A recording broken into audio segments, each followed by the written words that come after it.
Alright, out in the shop here in the garage, gonna do a valve check on my 2023 Honda XR150L. As you can see here, I've already torn it down, so just start with taking the side panels off, get the seat off of there, get your fuel tank off of there. So pull your fuel line off of your petcock area.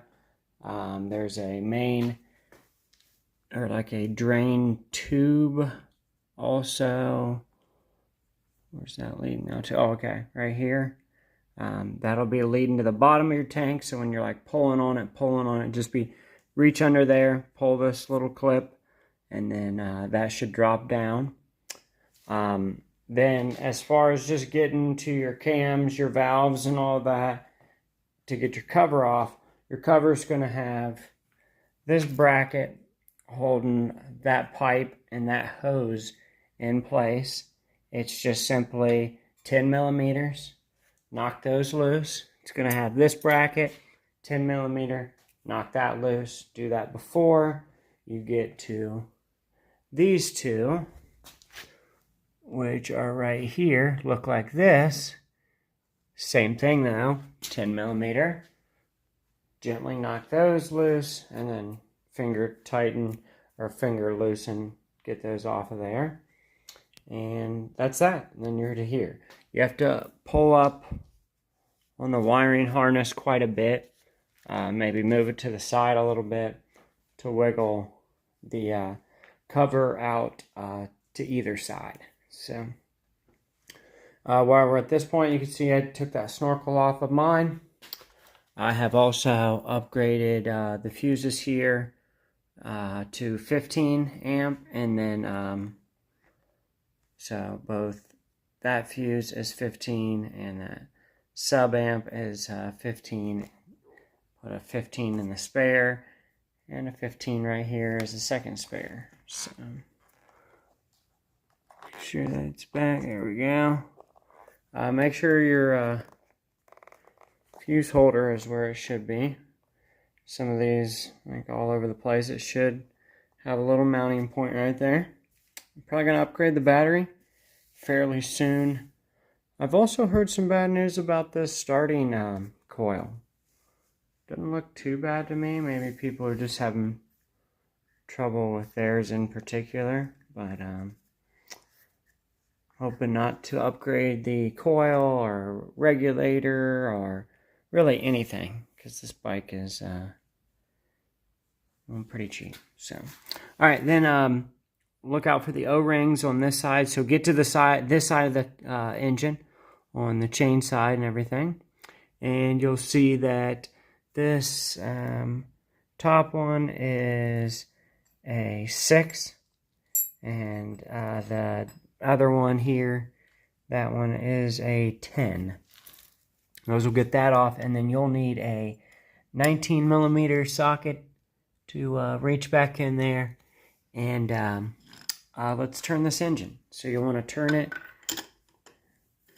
counterclockwise, or yeah, so counterclockwise. You want to turn that to the left, and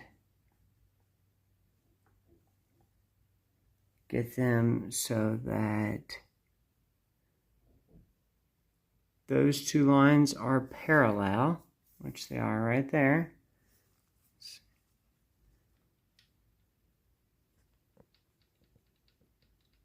Yeah, a little slack there.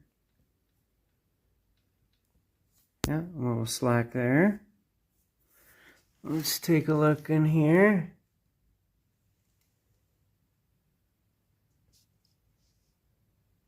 I guess there should be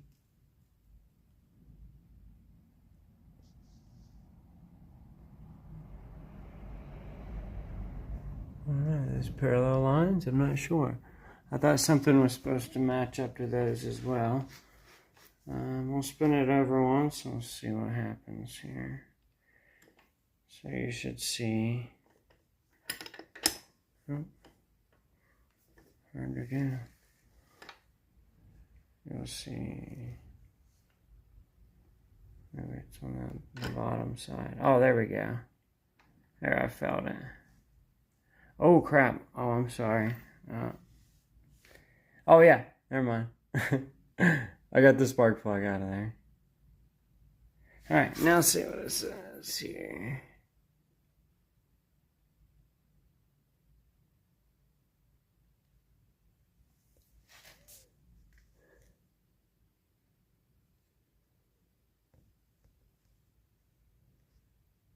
Two lines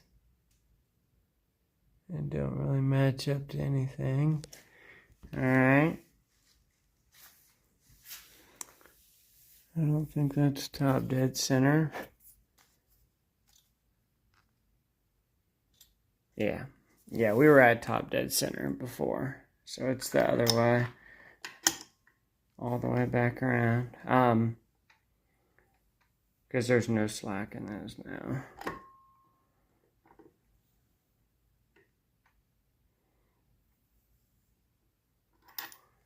That moth out of here. Oh, if that's completely flush. Oh, it's supposed to be parallel to the case.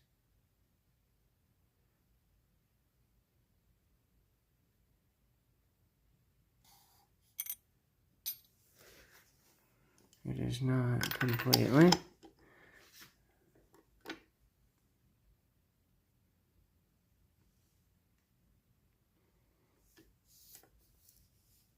Hard to do too, or with just one hand.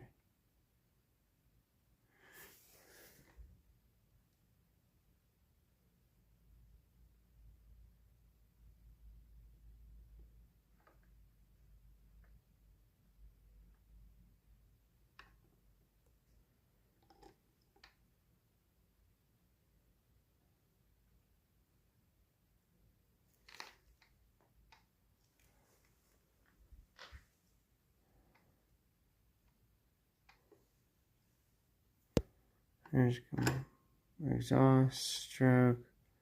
There's a compression stroke.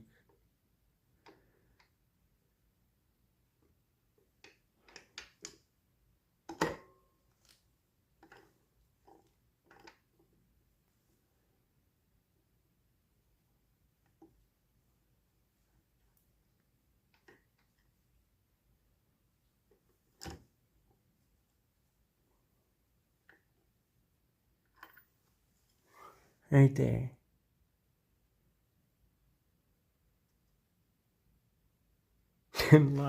Nothing lines up in there.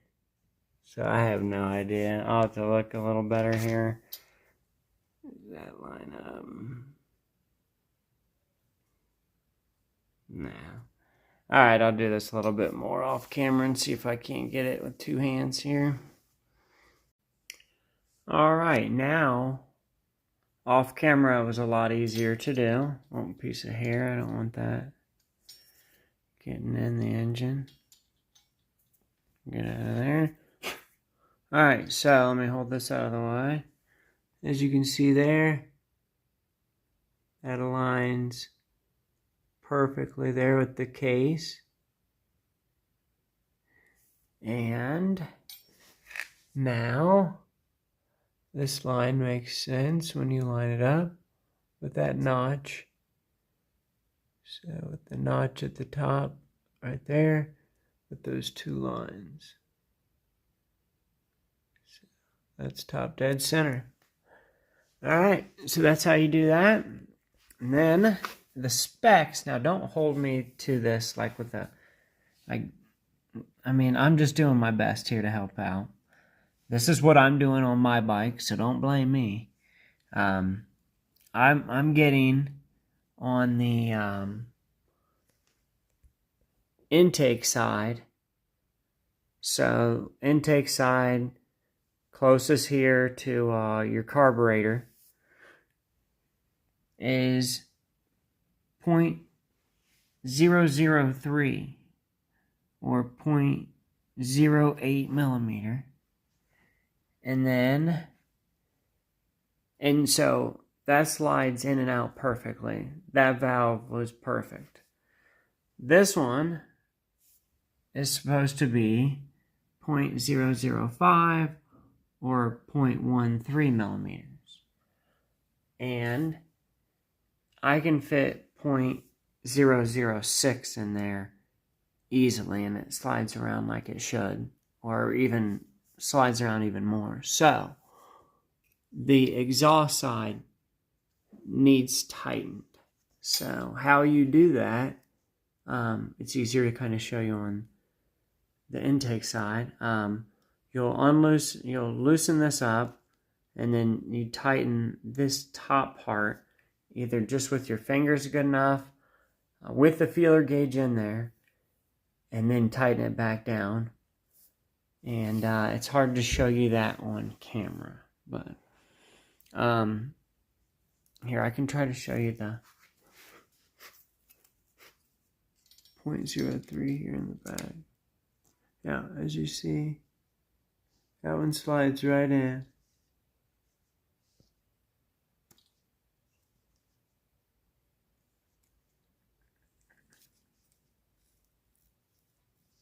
Slides in,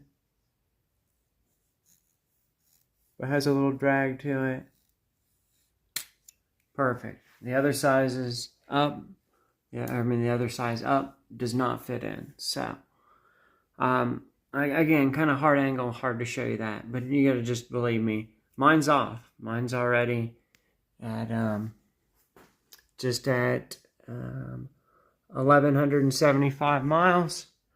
The exhaust valve here is getting a little loose. So, let's tighten that up and see if she runs a little better. After changing the oil and heading to work yesterday, or the other day, it bogged down on me, but not like a carburetor type of bog.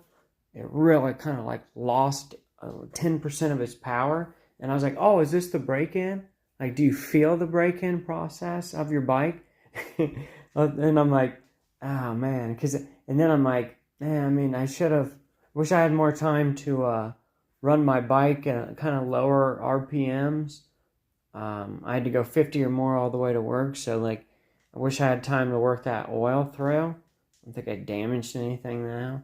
And at least I had fresh oil versus the black oil that it had in it, so come on now.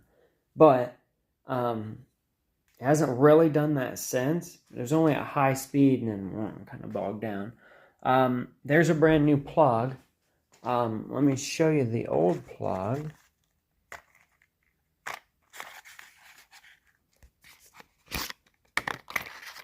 So this is the plug after 1,100 miles. And it's been rejetted. So still you can see white on one side. You get to this kind of this burnt side.